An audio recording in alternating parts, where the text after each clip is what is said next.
Hello.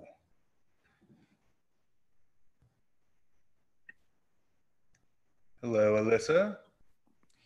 Hello, Shay. How are you? Excellent. Good Good. morning. Good morning. Well, welcome and welcome everyone to another coffee chat from Big Medium. It's a program of Creative Standard where we have conversations with people, leaders, and artists in the community. And today we have Alyssa Taylor Wendt on. Thank you for joining us. Thanks, Shay. Yeah, thanks everybody for hopping on this video call. I can't see who's out there, but we're going to have some Q&A and questions later. But I want to thank Shay Little and Jordan Gentry and Big Medium and Creative Standard for having this awesome talk and getting So happy. Yeah, we're happy to have you on. Yeah, so for those of you who have been tuning in to this, you've been seeing Jordan Gentry Nelson, and you'll be seeing more of her soon, but we're trying different formats and different approaches and different interviewers. So I'm going to give it a shot, and I look forward to this conversation. I think we've known each other for quite a while and been doing quite a lot together in this community. And holy crap, I just noticed you have a bundle of my rope in the corner of your studio. I do. Oh, the memories. Well, why don't you kick things off? Do you want to just tell us a little bit about who you are, how you got to where you are now? Sure, yeah, thanks. My name is Alyssa Taylor Wendt, and I am an artist, curator, and filmmaker, and I live in Austin, Texas, and Detroit, Michigan. I generally make videos, installations, sculpture, photography. I've been doing a lot more curating in the last couple of years, which is really exciting. Sort of nice to put the focus on other artists and promote all these amazing artists I know in the world, rather than just having the focus on myself, which is, something that I think artists struggle with sometimes. And I have a studio at Canopy. That's where I'm at right now, my lovely studio that hasn't really been getting much use lately because I've been in my house like everyone else. I'm also a member of the ICOSA Collective, which is a 20 artist collective here in Austin. We have a gallery space right next door to Big Medium here at Canopy. And we are still going to continue to do some sort of virtual programming and some other fun stuff in this strange purgatorial time. I'm also on the board of Collab Projects. So for those of you that don't know about Collab and Sean Gallagher, it's a really awesome, another great nonprofit arts organization that does a lot of stuff around town. And Sean and I have curated a really big show together, and I've done some solo shows with Collab. I also curated a show at Big Medium last fall.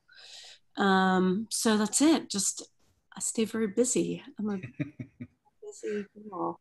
You are busy. Do you see where do you draw the line between creating art and curation, or is there a line? Is it a blurry mix? I mean, yeah, I don't really draw the line per se, but I think that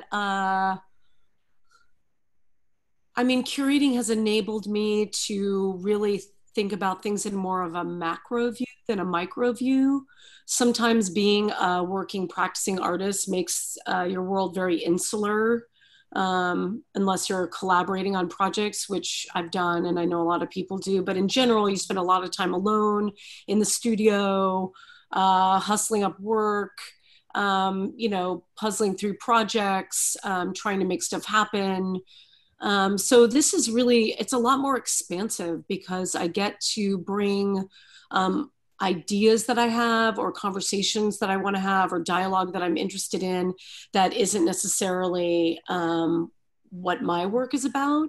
So I can think about broader topics, and also, like I said, I can promote other people's work, and it's an excuse to see other people's studio, and get out of my own head and my own, like, very myopic space.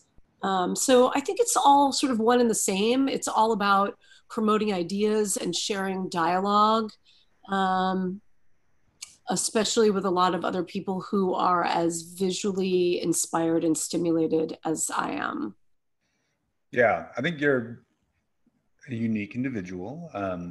There's something about your practice that is very, it's just a collaborative approach, whether it's, because I believe like in the music industry or the film industry, you have to have a team, you have to collaborate a lot. And often, very often in the visual arts realm, we tend to just be soloists.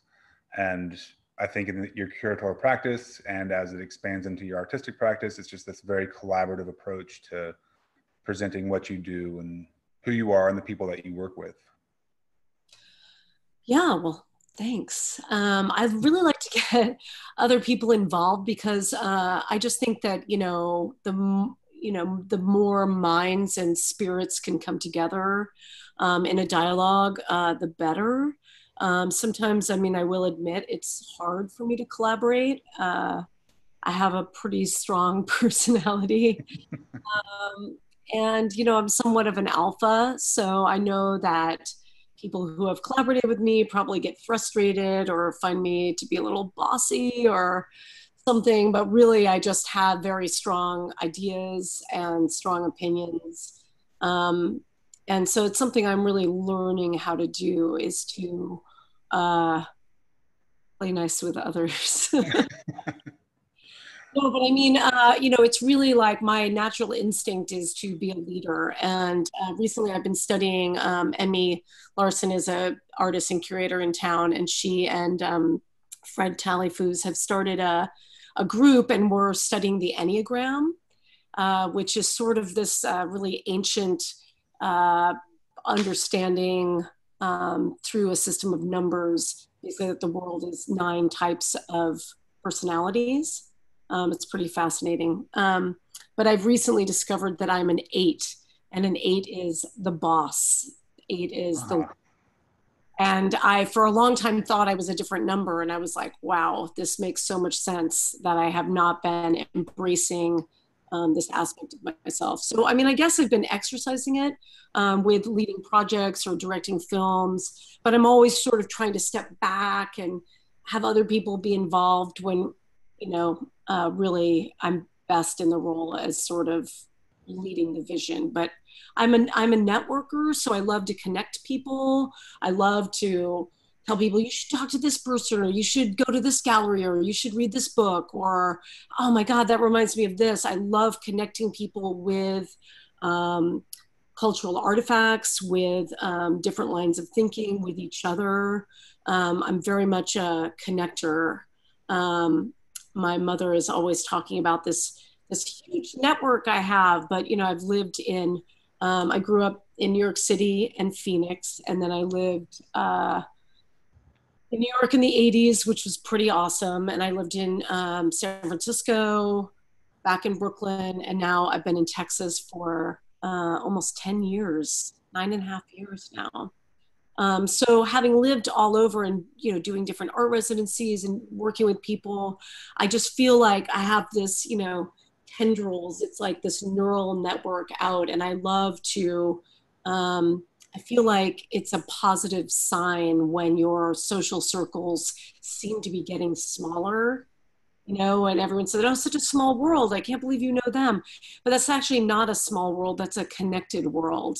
And I feel like when these concentric circles of social and professional achievement and experience are overlapping, it means that you're really true to the flow of life, right? And that you have the potential not only to have a better aspect of yourself on a global scale, but also to connect some of these people from your different circles that are overlapping, and the only connection is you, right? And so you have the opportunity to expand their world too. So that comes through in the curating, but also in the art projects and, hopefully in the way that I walk through the world.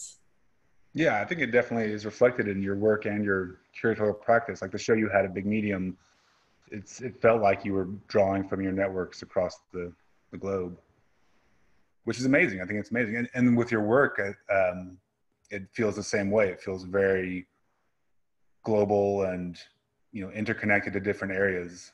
So I think you are a good reflection of the network you have built. Awesome.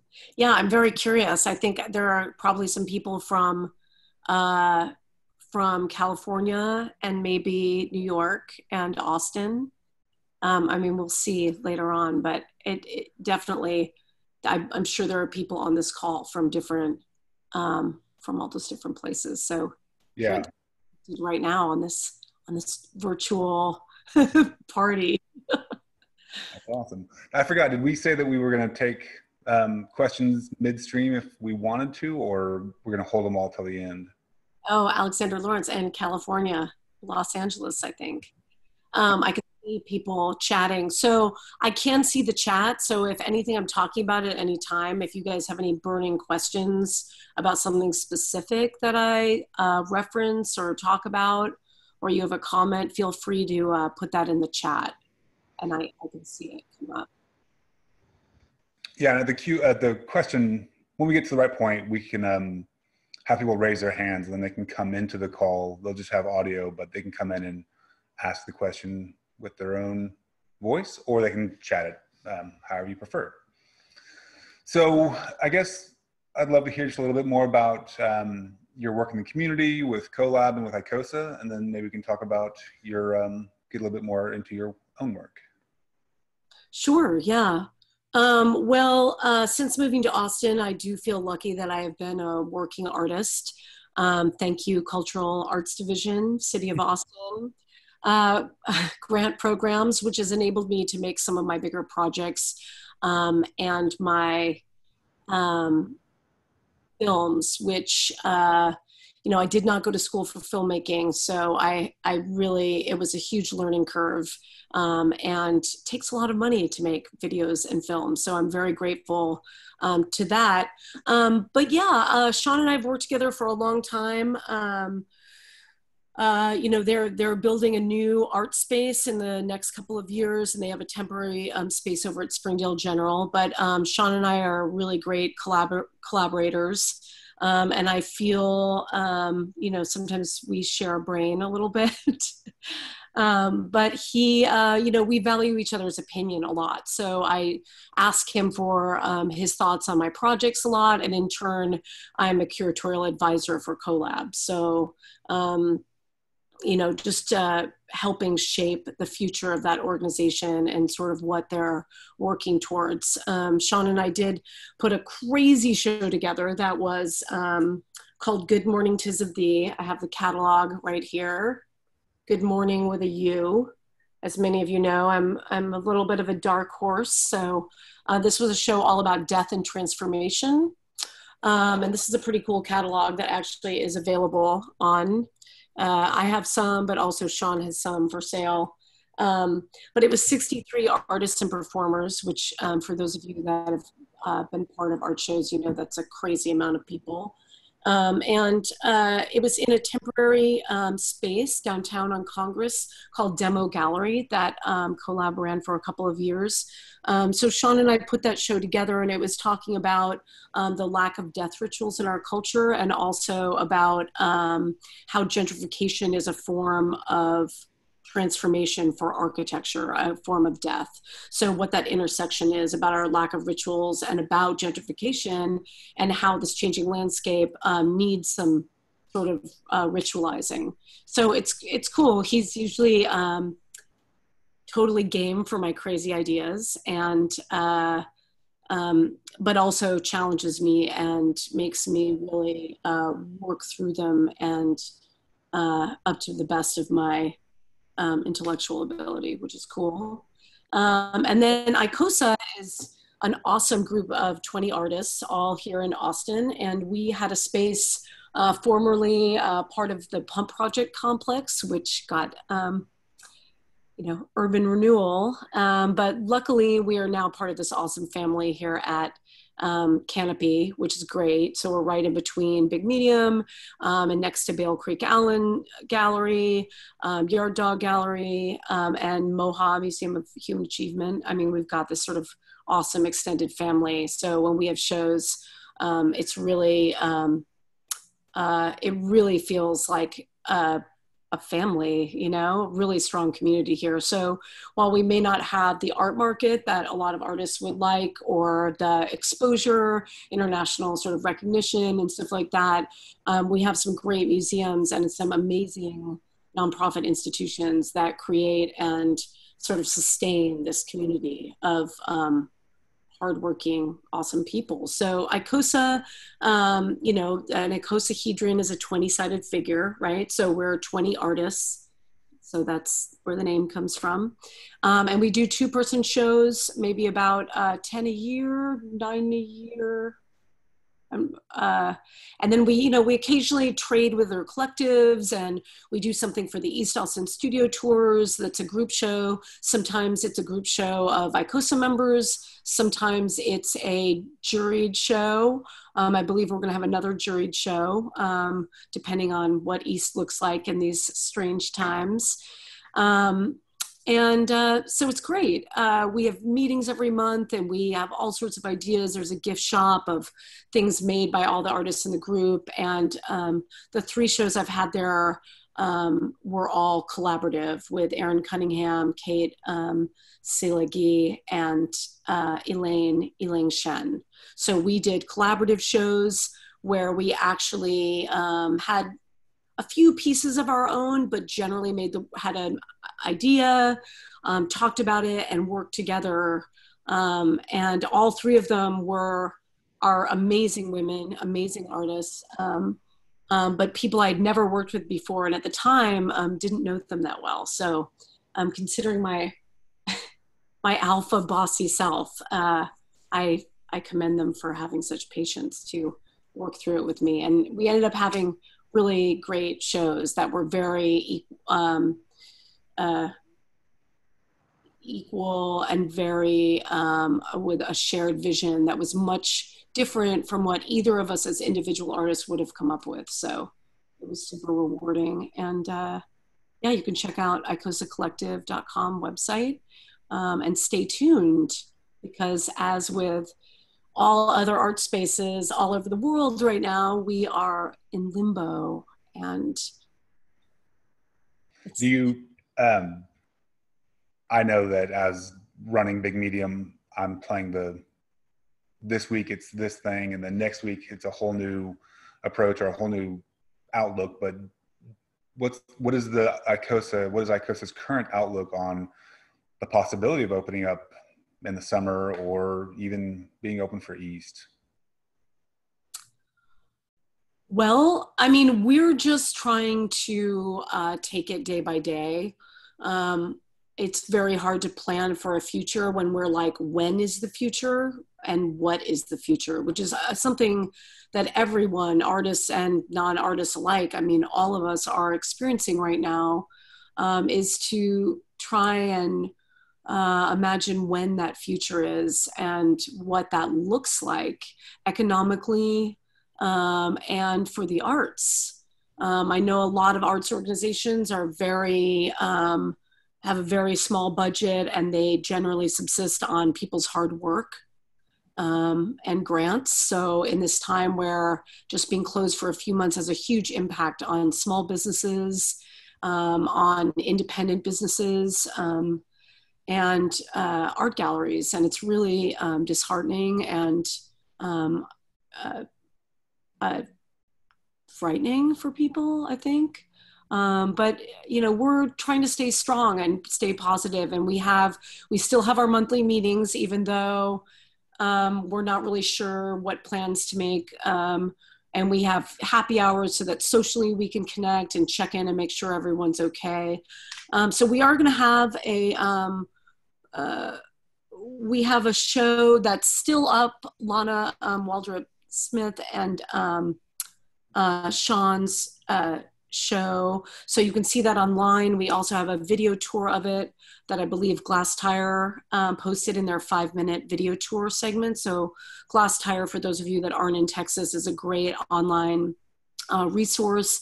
They cover all the arts statewide, critical reviews, but also promoting shows. They have a top 5 list, and they're just pretty awesome. I mean, I can't imagine Texas without Glass Tire, but they have been doing 5-minute video tours of shows that were up when this all happened, when we were all sheltering in place. So that way people could still have their work exposed and, you know, be able to see what's out there. So we are actually going to take down that show with Sean Camp and Lana, and we are going to do a group show, working title Coping Mechanisms. That is going to be a group ICOSA show. And we are going to put that up in the beginning of June, and it's all going to be about coping mechanisms and sort of how we get through difficult times. And I'm sure some of it will be heavy, some will be, you know, funny. But we've been talking about different ideas, maybe doing a video of it to, again, send to Glass Tire or post online, but also maybe having a video in the window so that people, you know, if we can't be open, that people could at least peek through the window and then look at a TV showing a video tour of it. And we're going to hang the show, even though we're not going to have a physical opening. We're still trying to just, you know, work and do the things that we love, which is making art, showing art, talking about ideas, because that's the thing that's sort of keeping us mentally balanced, sane, you know. So we're talking about, you know, having a show with Janice Weck, your wife, and Jonas Crisco that is supposed to open in July. And again, we don't know what that looks like in terms of a physical experience, but we are still going to continue to have shows. Good. And I get the insider scoop because Janice Weck is my wife, and I think it's this nice mutual exchange. She shares information about Big Medium with y'all, and I get to hear about ICOSA. But as much as I'm zoomed out and kind of over the platform as a way of communicating, it sounded like y'all might be, you know, we're maybe jokingly, but y'all were talking about the idea of doing a Zoom opening, which actually to me sounds kind of interesting.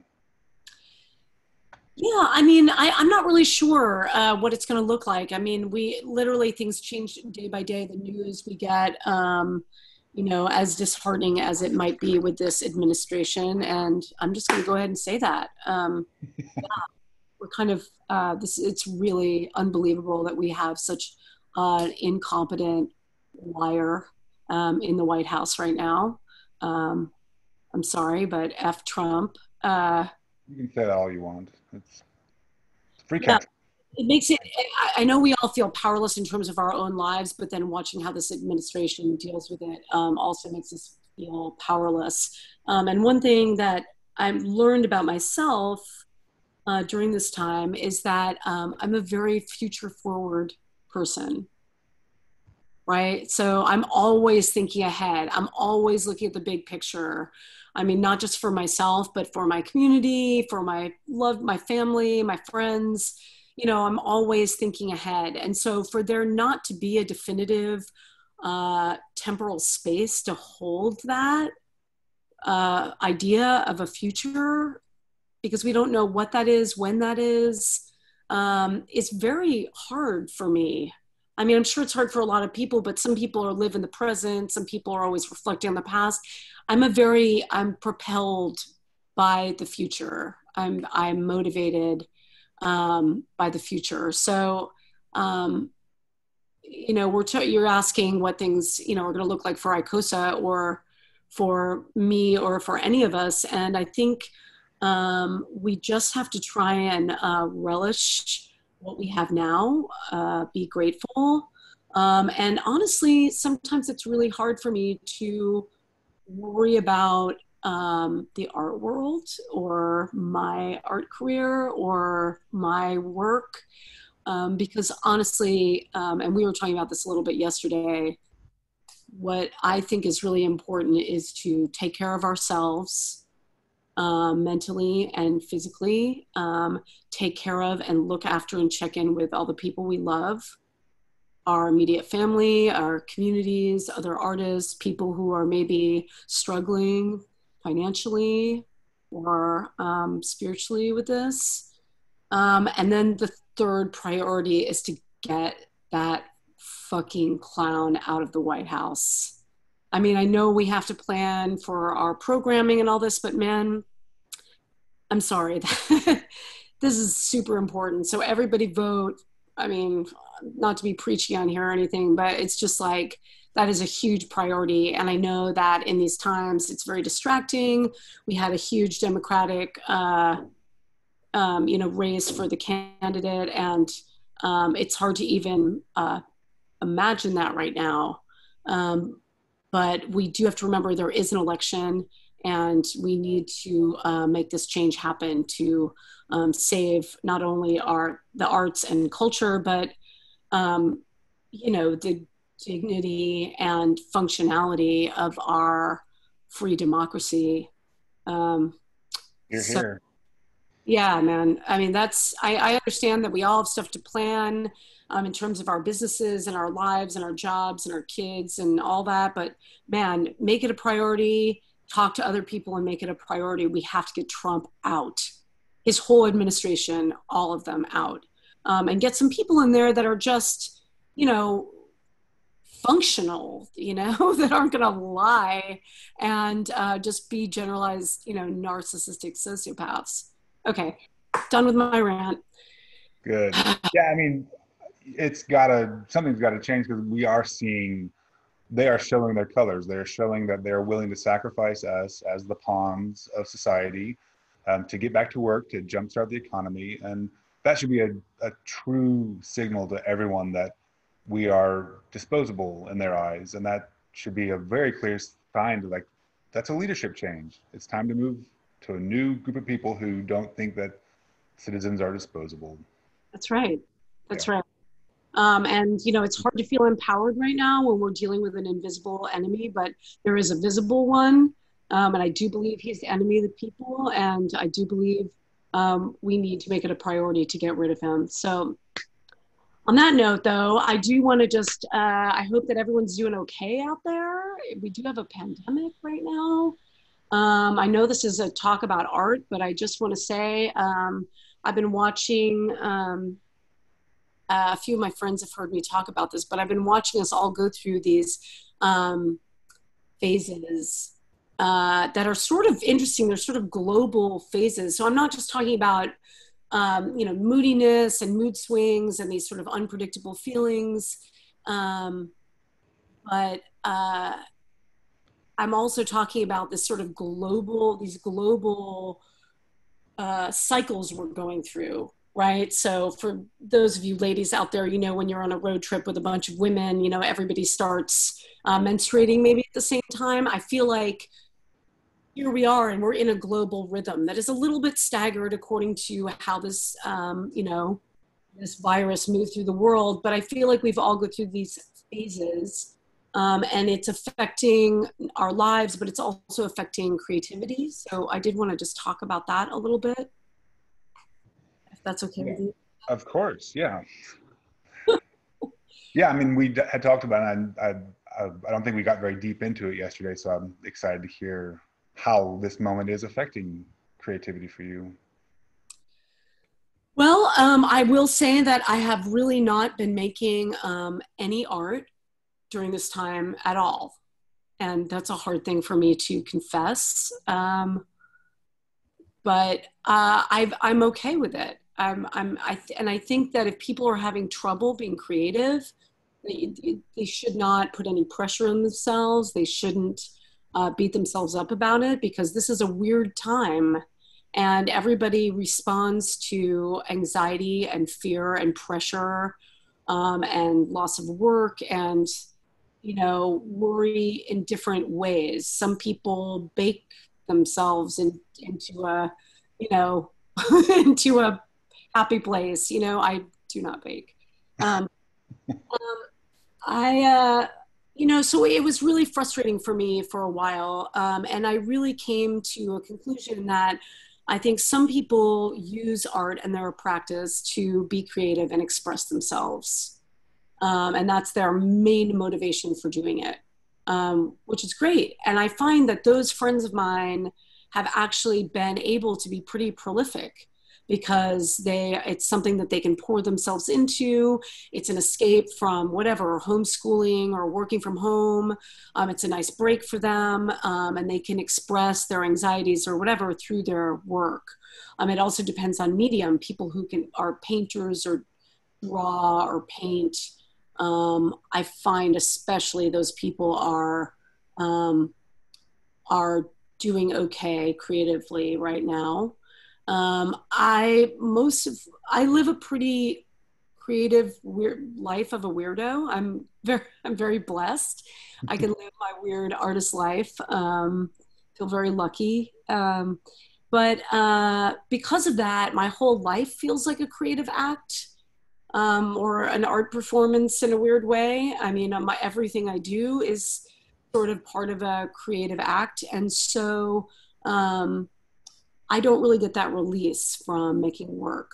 For me, making work is really about the dialogue, right? So it's about the conversation, and it's about making something, having people see it, respond to it, and there being sort of a reaction, a dialogue of some kind. So without this future, or with this sort of gray area, this foggy purgatory that we're sort of walking into, this mist, I'm not that inspired to make work because I don't want to make work and then, wow, that's pretty cool, Alyssa. Well, thank you, Alyssa. It's just like, I mean, that makes me feel kind of crazy. So for me, I'm not really being that creative right now, but I am doing a lot of other projects. Also, I was working on a film and some new ceramic sculptures. So those are things I can't, it's sort of hard for me to continue working on. We had to cancel a big film production for April. My wonderful DP cinematographer, Jim Flores, is on hold, on standby, and we're trying to figure out a way to safely finish the production, which will happen. But yeah, I'm keeping very busy. I had a Harvard class. So this is kind of an exciting, very slow endeavor. I took a class through Harvard Extension online this semester, which is a prerequisite to get a second master's in museum studies. Thank you. Yeah. Just turned in my final paper. So it was kind of handy that I was stuck at home because I actually could focus on this super difficult class. And that's part of my interest in museum studies is from a curatorial standpoint. I do really want to do more and more curating. So everyone keep me in mind for future projects. But also I am in the midst of my dream and vision right now is that I want to open a small nonprofit private museum in the next 5 years, which is kind of crazy, but it's not going to be an art museum per se. It's going to be a museum of cultural artifacts. So if anyone's been to my house and you see I have all sorts of folk art and found weird Victorian dental molds and, horsehair, prison art and, it's going to be a museum of my collection, but also with things on loan from a lot of collectors I know. There'll be traveling exhibitions and there's going to be not a lending library, but a research library of occult and arts books. That sounds awesome. And I actually just remembered that we were standing in your studio talking to with Jonas Crisco from ICOSA with a guy who had just bought up a lot of Bartlett, Texas, who also owned a building in Detroit that you had been coveting for potentially for this project to take place in. It's just one of those not small world, but the networks are interconnected. Overlapping fabric. Yeah. Yeah, Robert has been actually really great. He is restoring downtown Bartlett, Texas, about an hour away, and has let me shoot some of my film there very generously. This new film, TMI, that I'm working on. So yeah, I don't know where the museum is going to be. So if anyone has any ideas about locations or buildings or investors or anything, not to pitch myself here, but it is going to be a huge endeavor that will need investment.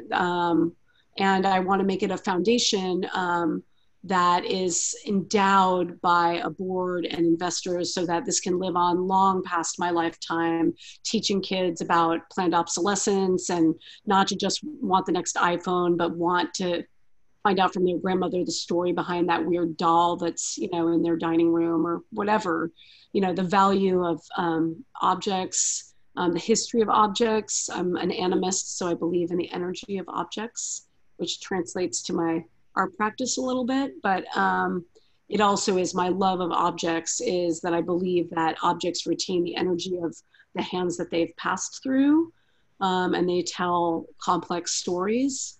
I'm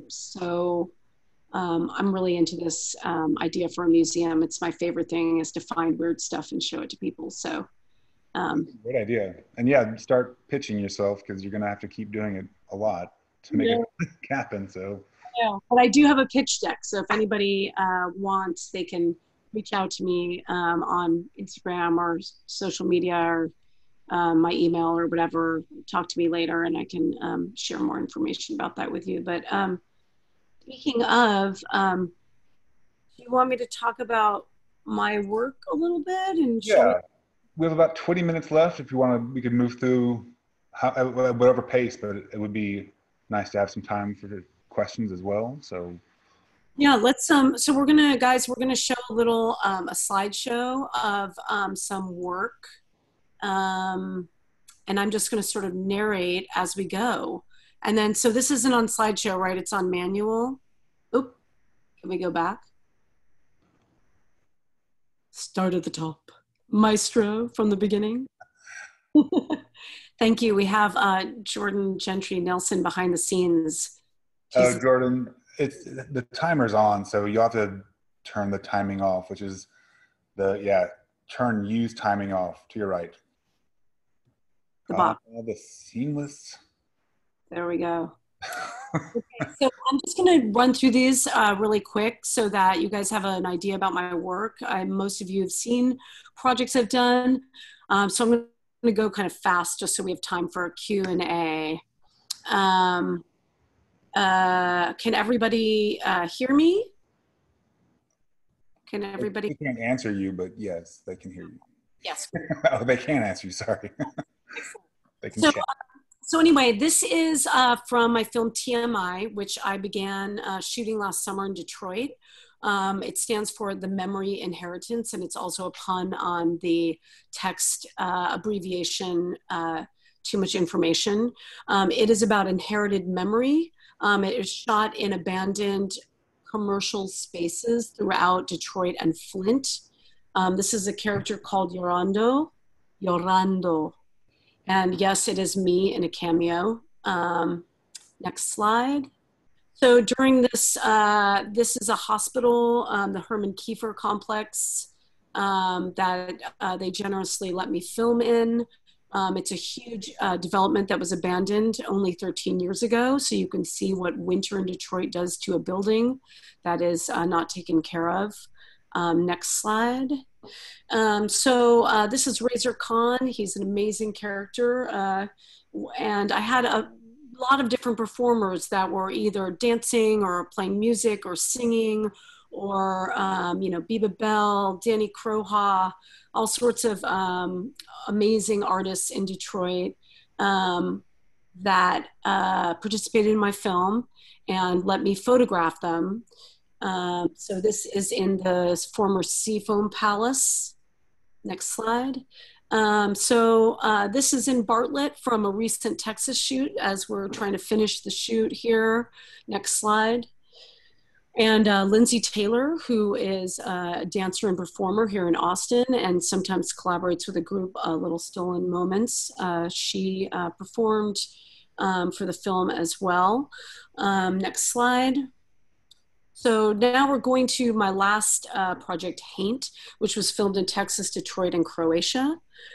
This was a project that took me over 6 years to finish. It is a 3-channel installation, meaning that it is projected on 3 screens. It's like watching 3 movies at once. For those of you very OCD, this would be super satisfying. It's about 37 minutes long. And each channel is a different location. This was in Croatia. Next slide. This was filmed in Arizona. There were some little parts I filmed with my mother, who is awesome and beautiful. And she has been a super good sport and been cast in many of my projects. She plays the alchemical crone. These are in Northwest Arizona in the Bradshaw Mountains. Next slide. So this is an installation of Haint at the Visual Arts Center. They were great. I had the premiere of this whole project last January of 2019. So we had this is the full 3-channel. Each screen is about 13 feet long, to give you an idea, with 6 stereo speakers playing the combined soundtrack, which is everything from ambient to black metal to drones to dialogue to whistling. Next slide. And the exhibition had some of these stills that you saw that aren't stills, they're stage production stills. So I use the same locations, actors, and props in my movie, and I make unique tableaus. So they are not screen grabs or freeze frames, but unique photographs. So in a neighboring room to the projection, there was a room of photographs and 2 sculptures. This is called Cursorial Reciprocity, and it was the first bronze I've ever made. Next slide. So I do have a history of photography. I got a master's degree from Bard. The way I processed my beloved dog's passing in 2017 was to photograph him like Victorian sort of post-mortem pictures, and it actually helped me process his death. Next slide. This is from a show, one of the collaborative shows at ICOSA with Kate Seelagee. This is called Codex Curtain, and it is 2 entire books that have been dismantled and arranged. The 1976 Guinness Book of World Records and Future Shock, which was sort of a pulp sociology book from the 80s, for those of you as old as I am. Next slide. A sort of a concentric piece or a companion piece to this. This was called 1978 2019 from the same show. It is a altered Omni magazine cover with a picture of Ultima Thule, which is this asteroid they discovered recently, also the name of the show, that I had made into a rug. Next slide. This is a series called Altertagsgeschichte from a show at ICOSA with Aaron Cunningham that I treated like kintsugi. I did this whole series where I tore up pictures of problematic places and people, and then in a healing gesture, I glued them back together and gilded the tears. So this piece is in the collection of Alyssa Koppelman. And it's so the tears are very specific. So on this one, for instance, it's a map, an 1865 map of a railroad that a greedy entrepreneur built to try and take advantage of all the gold and silver mining in the area. Next slide. This is another one. This is my father's brother who was shot and killed by my grandparents, but it was such a traumatic event. Accidentally, of course, they didn't shoot my uncle. It was an accident that he died, but to process this, there were so many different stories that were fabricated. So the lines represent all the different branches of the potential stories to sort of try and deal with this tragedy. Next slide. So I make a lot of mobiles. for some larger shows. This was part of a show that Moya McIntyre curated for East. So the first one I built was in Norway on a commission. This is the ex voto edition. All the mobiles are called Idresel, and they are inspired by Alexander Calder, who was friends with my grandparents. Next slide. This is a piece I did with Elaine Shen. It's an interactive book called Divination Station that is a fortune-telling machine that has quotes from everything from Carl Sagan to Black Sabbath. And so it's an interactive piece when it is shown as part of a show or in a collector's home. If they choose to activate it, people meditate on the book and then tear out a page as their fortune. Next slide. This is another collaboration with Elaine from the same show we did at ICOSA called Orb. This was the first idea we had, the most difficult sculpture we made. It's 6 feet across in diameter, and it's now living in my living room. Next slide. This is Orgear, which is a series of sculptures I made for a show at Women in Their Work, an amazing women-run gallery for women artists here in Texas, run by Chris Cowden, who I adore. These Orgear pieces are shamanistic accessories and armor that are made from old sports equipment. And this was part of a show I did called Compartments of Desire. And then next slide. I used these materials to take intimate portraits of 17 people from the arts community, asking them about sexuality and gender and overcoming obstacles. And they shared with me private stories that were kept private. And as sort of another healing gesture, a lot of healing gestures here, I outfitted them with pieces of the Orgear and photographed them on a black background. And these portraits were shown as part of the exhibition. Next slide. From the same show, this is called Swept Under. And it is a 12-foot long silicone skin rug. I mean, obviously modeled after my very white skin, not to represent everyone's skin, where I painted veins and the ends are horsehair. There is a little ball under there, like the expression swept under the rug. The ball is a rubber band ball from a year of New York Times subscriptions. As sort of a therapeutic thing, I made this ball, and then I typed out 10 secrets about myself and wrapped them up in the ball. So for the lucky person who wants to collect this piece, they can unravel it and find out some secrets about me. But it's called Swept Under, like swept under the rug. And then hopefully this is the last slide. Thank you, Jordan. Yeah, so this is called Lost Vessels. This was part of this Good Morning, 'Tis of Thee show I did with Sean Gallagher in the basement on Congress Avenue. So that's a light box in the middle. That's a life-size skeleton made out of components, composited and put onto a light box.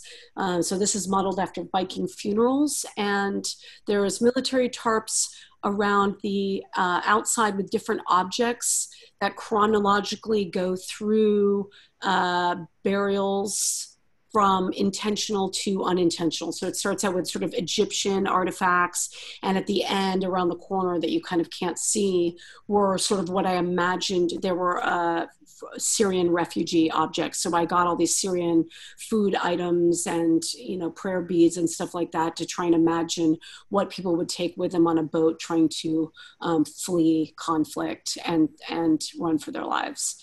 So it was sort of an homage to burials. And again, this show was about death. So, sorry, that was really fast, but I wanted to leave room for a couple questions or comments. We have about 10 minutes. So anyone that has a comment or question, put it in the...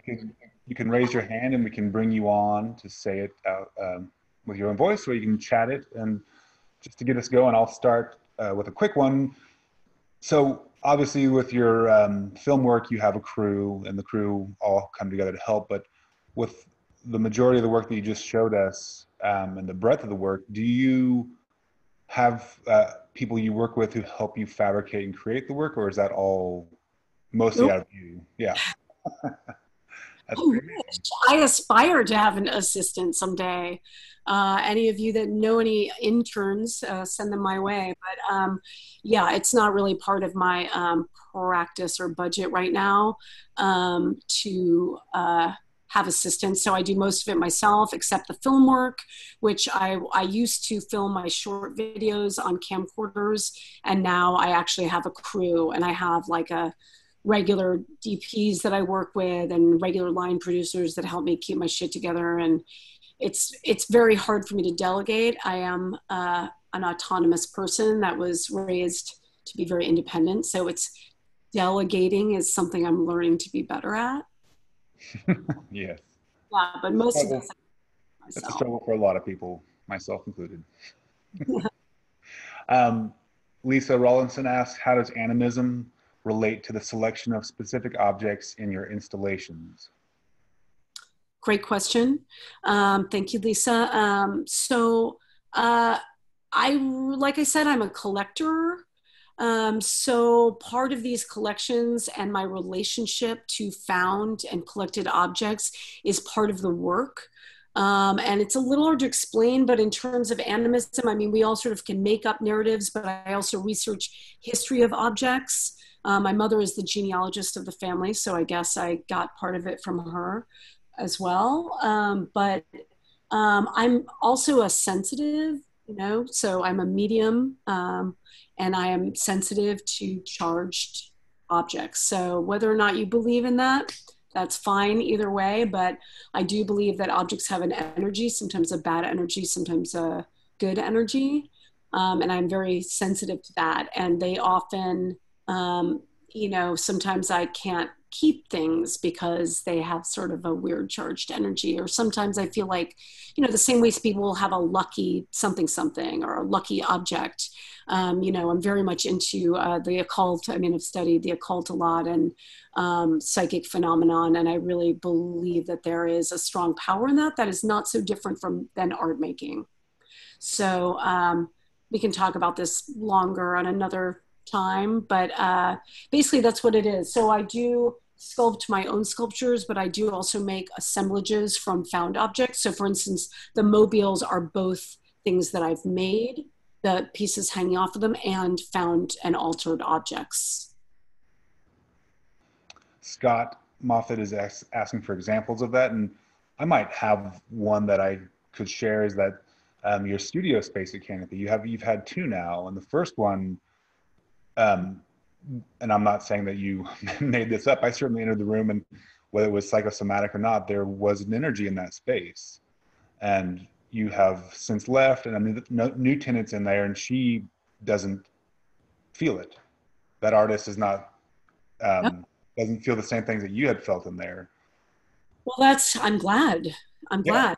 Yeah, I mean, I've always been sort of sensitive, and I can sense energy in a space. And yeah, initially when I was a child, I was more sensitive, and as a teenager to spaces that were haunted, for lack of a better word, or where things had happened that maybe weren't processed or that were not easy things to digest, involving death or tragedy or something like that. I'm very comfortable with my shadow side and darkness, and I consider myself a self-appointed spokeswoman for showing people the beauty and darkness and our shadow side.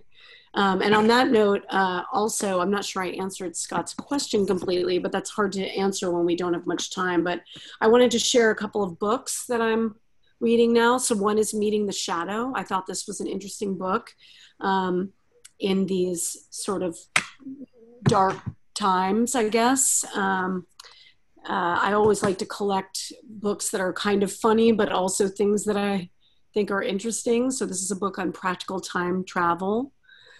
This is a CD I just bought on eBay. Mike McGonigal, who is a record producer, but also puts out a magazine with Third Man, put together this gospel singing compilation that is out of print, but maybe you can find it on eBay.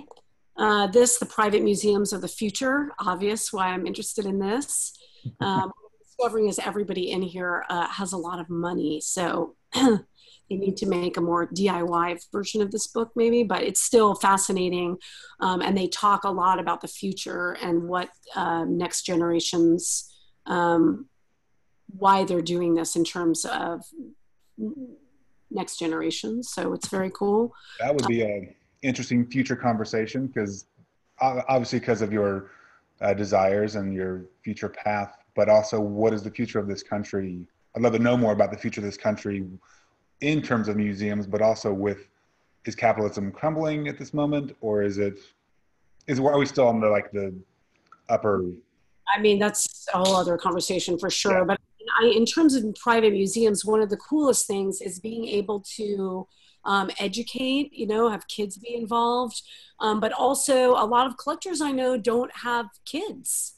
So, they spend a lifetime researching the history and collecting things and not necessarily able to pass those on, or what is the legacy of those collections. So this is going to be I'm going to have an open avenue and make a private sort of group and club for people to be a part of, even just leaving one thing from their collection. And so I'm hoping that this museum will be a foundation that can grow and carry on. But a couple more quick books here in case this is fun for anyone to see what I'm reading.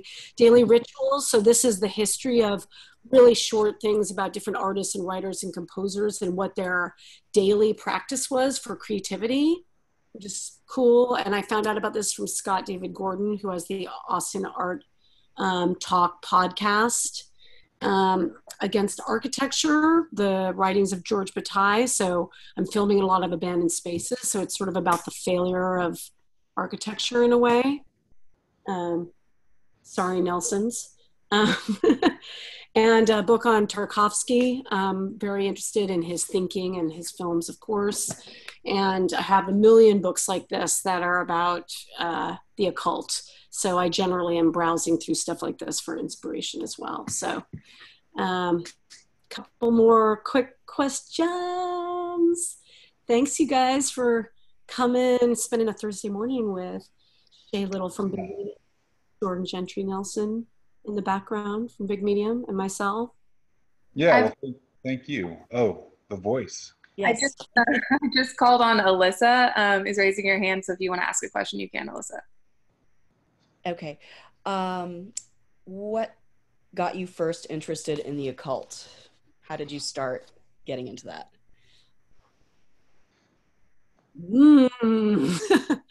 By the way, yes, and it is Alyssa, spelled like my name, Alyssa, but pronounced Alyssa Koppelman. Hello, Alyssa. How did I first start getting interested in the occult? I feel like it was just a natural pairing, match made in another parallel universe. I mean, I think it's actually, a lot of it stems from being somewhat of a psychic kid and a medium, and throughout a very tumultuous, crazy teenage years. And then I played in rock bands and, was not a very scholarly person, not a very studious, lived kind of a wild life, rock and roll life. But the whole time having this very intense one foot in the other world, right? So I could never really make sense of that and know how to process it. And once I started reading about the history of the occult, and basically that it's a form of spiritualism. So it's just a way of understanding phenomena, and a way of looking at the world and the arts and the power of individual people, and the power of collective thought, of belief, of ritual, all things that sort of came from this pagan world and then were sort of regulated by the Christianity, right? But occultism sort of, instead of regulating them for a tool of social control, sorry, very opinionated, it became more of a, a quieter private practice, or a practice for smaller groups. And, I mean, I'm a little witchy for sure, but I don't think of it as sort of this dark, look at the occult. I think of it more as this positive way to sort of channel psychic phenomena and to tap into that sense of ourselves, which we all have. It just gets socialized out of us as we get older. So I really think it comes from me recognizing that in my own abilities and using reading and research and delving into the occult as a way to come to terms with my own abilities. That's a great answer, and I think that's a great one to end it on. We're past 12. My kids are probably knocking on the door trying to eat all the food, and I've got to go make them lunch. And is there a really quick before we leave, can we share the participants so I can just see who's here? Because it just says 30 participants. So I can just like wave to everyone before we hop off. Is that? Yeah, you can click on participants down there, and then it should pull up a bar, and then you click attendees, and you can look at that list of wonderful people who are here. Hello, Alexander, Elisa, Alexandra, Aria, Christina. Oh, hi, Christos. Hey, Coca. Hey, Cord. Oh, my God. Elizabeth Chapin, yay. Emil, oh, my God. Gladys, Hillary, some people I don't know. Jenna, Jess, Kyra, a lot of new names. I'm so awesome you guys joined. Lisa, Madeline, Megan, oh, my God. Oya, Robin. Oh, I love you, Robin. Scott, my bestie. And Sev, Suzanne, Tammy, Tracy, and Valerie. Oh my gosh, so great. Thank you guys for sitting in on this and listening to me rant and rave for a little while. And again, thank you, Shay, Big Medium. Thank you so much for doing it. We will get through this. We will get through this. We will. Yeah, thank you all for coming. We have a workshop on Wednesday, the 20th. It's Natalia Rocafuerte, who is teaching artists how to live stream on a program called OSB, I think. And then the next day is Thursday, the 21st, and we have a coffee chat with Tammy Rubin. So please come back and join us. And thank you all, and especially thank you, Alyssa. Have a wonderful rest of your day, and I look forward to our next conversation. Thank you very much. And if anyone wants to reach out and has further questions, Alyssa Taylor Wendt at gmail.com, my website, social media, feel free to reach out if you have anything else that you didn't get a chance to say or ask. I appreciate you all very much. Okay. Bye. Bye.